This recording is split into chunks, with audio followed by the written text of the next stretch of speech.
মানসিক ভারসাম্যহীন বৃদ্ধা ঠাকুরদাকে মারধরের হাত থেকে বাঁচাতে গিয়ে কংগ্রেস প্রধানের স্বামী সহ দুই ভাইকে কুপিয়ে খুনের চেষ্টার অভিযোগ উঠেছে তৃণমূল আশ্রিত দুষ্কৃতীদের বিরুদ্ধে।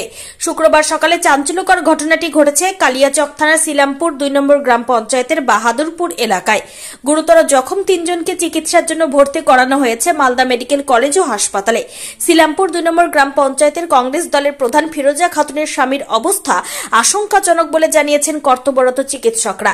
এই ঘটনায় হামলাকারী মুকুলেশ্বর রহমান, জাহাঙ্গীর শেখ, জলিল শেখ সহ তার দলবলের বিরুদ্ধে লিখিত অভিযোগ দায়ের করেছেন কংগ্রেস দলের সংশ্লিষ্ট গ্রাম পঞ্চায়েত প্রধান ফিরোজা খাতুন।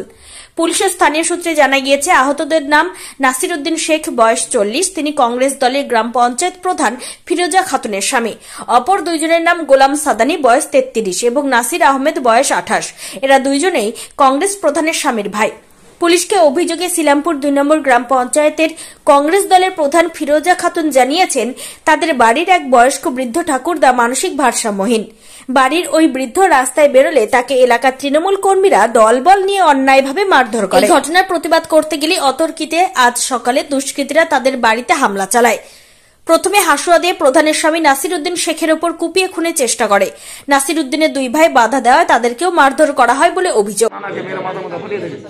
এসে বিচারটা করবো, এবারে একটু তর্কাতর্কি হয়েছে। আমি সকালে এসে আমি কলকাতা গেলাম, সকালে এসে বিচারটা করবো। সকালে ঘুমিয়ে উঠে আমার বাড়িতে গেট খুলেছে, আর ওরা হাসুয়া লাঠি নিয়ে গেট খুলতে পারছে, আমার হাসুয়ার কোপ মানে উল্টা কোপ মেরে দিয়েছে, আমি পড়ে যাই। তারপর আমার দু ভাইকে ধরে আমার বাড়িতে হাসুয়া লাঠি নিয়ে হঠাৎ না ওরা জানতে গেট খোলার পরে মেরেছে আমার ৩ ভাইকে। ওরা আমাদের গ্রামে কিছু দুষ্কৃতী, মুকুল শেখ, জাহাঙ্গীর শেখ আর ফরিদুল, ইব্রাহিম শেখ, জলিল শেখ। কি দল করে ওরা? কেউ টিএমসি করে। এখন প্রশাসনকে বলবো, প্রশাসনের সহযোগিতা চায়। এবং বাড়িতে ঢুকে দুষ্কৃতীরা তাণ্ডব চালিয়েছে, ঘরে গেট ভাঙা আছে, গেট খুলতে বাজি মেরেছে, লুটপাটও করেছে। কালিয়াচক ১ নম্বর ব্লক কংগ্রেস সভাপতি মিজানুর রহমান জানিয়েছেন, এই ঘটনার সঙ্গে তৃণমূল দলের দুষ্কৃতীরা জড়িত রয়েছে। বিষয়টি নিয়ে কালিয়াচক থানায় লিখিত অভিযোগ। যে হাজবেন্ড ওর নানা, এরা নানার বাড়িতে এখানেই বসবাস করে আর কি। তো এই নানাটা একটু মেন্টাল হয়ে গেছে, রাত্রেবেলা এখানে ওখানে ঘুরে বেড়ায়। ওর নানাটাকে অন্যায়ভাবে পরশুদিন মেরেছে। মারার পরে এই আমাদের প্রধান এবং প্রধানের হাজব্যান্ড এরা সবাই ছিল কলকাতাতে, সিএজি অডিটে গেছিলো।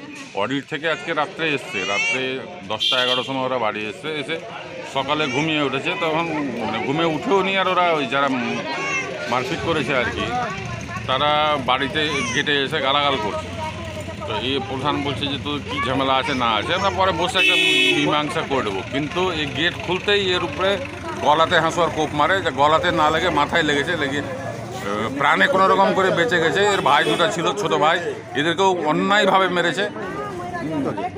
অবশ্য কোনো রাজনীতি তো এখন কোনো ভোট নাই যে এখন রাজনীতি হবে। হ্যাঁ, পুরাতন কোনো শত্রুতা বেশি করে ওরা টিএমসি সমর্থক আর কি। যদিও এই প্রসঙ্গে তৃণমূলের জেলার সহ সভাপতি শুভময় বসু জানিয়েছেন, এখানে কোনো রাজনৈতিক ঘটনা ঘটেনি। তৃণমূলের বিরুদ্ধে যে অভিযোগ করা হচ্ছে তা সম্পূর্ণ ভিত্তিহীন। কংগ্রেসের টোটালটাই পারিবারিক বিবাদ, এবং লোকসভা নির্বাচনের আগে কংগ্রেস এসব ডিভিডেন্ড নেওয়ার চেষ্টা করছে। আমরা যতদূর জানি এগুলো সব আত্মীয় স্বজন, কাকাতো ভাইটাই এইসব বিষয়ে ব্যাপার। সেখানে কোনো পুরনো বিবাদকে রাজনৈতিক রং লাগার যে চক্রান্ত কংগ্রেস করছে সেটা সফল হবে না। পুলিশকে বলা হয়েছে কঠোর থেকে কঠোরতম ব্যবস্থা গ্রহণ করার জন্য, কারণ আমাদের দল এই অপরাধীদের ক্ষেত্রে কোনো রং বিচার করে না।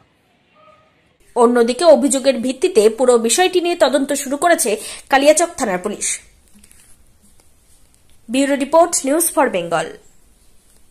কম খরচে সাধারণ মানুষের একমাত্র ভরসা রাজ্য সরকারের সুফল বাংলা স্টল। এখানে চাল, আটা, কালো চাল, মাংস থেকে শুরু করে সমস্ত রকম শুকনো খাবার পেয়ে যাবেন অন্য বাজার থেকে কম দামে। এছাড়াও রাজ্যের অন্যতম আকর্ষণীয় সুন্দরবনের মধু পাবেন আমাদের স্টলে। তাই আজই আসুন সুফল বাংলা স্টলে। আমাদের ঠিকানা মালদা কালেক্টর বিল্ডিংয়ের বিপরীতে অথবা শুভঙ্কর শিশু উদ্যানের পশ্চিম গেটের সামনে, মালদা। যোগাযোগ নম্বর 8001574145 অথবা 9733179825। This channel does not promote or encourage any illegal activities. All contents provided by this channel is meant for educational purpose only.